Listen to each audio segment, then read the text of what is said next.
প্রয়াত সাবেক প্রধানমন্ত্রী ও বিএনপি চেয়ারপারসন বেগম খালেদা জিয়া দেশের কল্যাণ ও মঙ্গলের জন্য আজীবন লড়াই সংগ্রাম করে গেছেন বলে মন্তব্য করেছেন বেগম জিয়ার কবরে শ্রদ্ধা জানাতে আসা বিভিন্ন শ্রেণী পেশার মানুষ।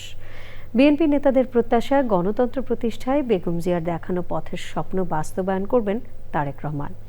বেগম খালেদা জিয়ার উপর নির্যাতন এবং কারাগারে নিয়ে যারা সুচিকিৎসা হতে দেয়নি তাদের শাস্তির দাবি জানান কেন্দ্রীয় ছাত্রদল।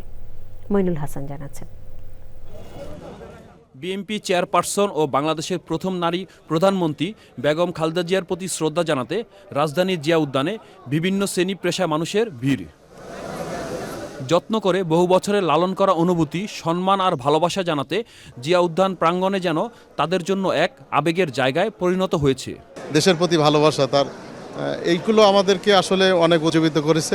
মৃত্যুর পরে আমাদের কাছ থেকে দোয়া ছাড়া আর কিছুই পাওয়ার নেই ওনার, তো সেটুকু করতে পারলাম, এটাই আর কি ভালো লাগা। বেগম জিয়া ও বিএনপির প্রতিষ্ঠাতা শহীদ রাষ্ট্রপতি জিয়াউর রহমানের রুহের মাগফিরাত কামনায় দোয়া ও মোনাজাত করেন তারা। কবরে জিয়ারত করতে আসছি এবং তার এখানে শ্রদ্ধা নিবেদন করতে আসছি। আমরা সবাই দোয়া পড়তে আসছি এখানে। আল্লাহ তাকে জান্নাতুল ফেরদৌস দান করেন। শ্রদ্ধা জানাতে আসেন বিএনপি ও সহযোগী সংগঠনের নেতাকর্মীরা। তারেক রহমান তার যে পতাকা তিনি হাতে নিয়েছেন, তার মায়ের প্রদর্শিত পথ ধরেই তিনি এগিয়ে নিয়ে যাবেন এই দেশকে নতুন সম্ভাবনার দিকে। যে অবদান রেখে গেছেন, গণতন্ত্রের জন্য জেল খেটেছেন, তারপর দেশ ছাড়েন নাই, দেশের মানুষের সাথে ছিলেন, দেশের মাটি ছাড়েন নাই।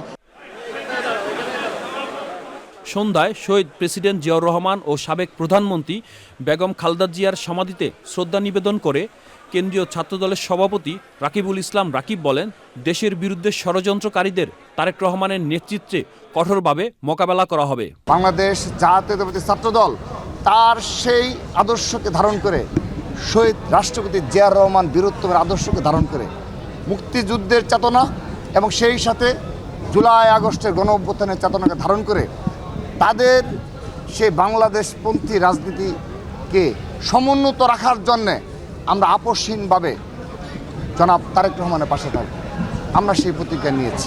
বেগম জিয়ার মৃত্যুতে 3 দিনের রাষ্ট্রীয় শোক পালন শেষ হয়েছে শুক্রবার। চলছে দলের পক্ষ থেকে 7 দিনের শোক কর্মসূচি।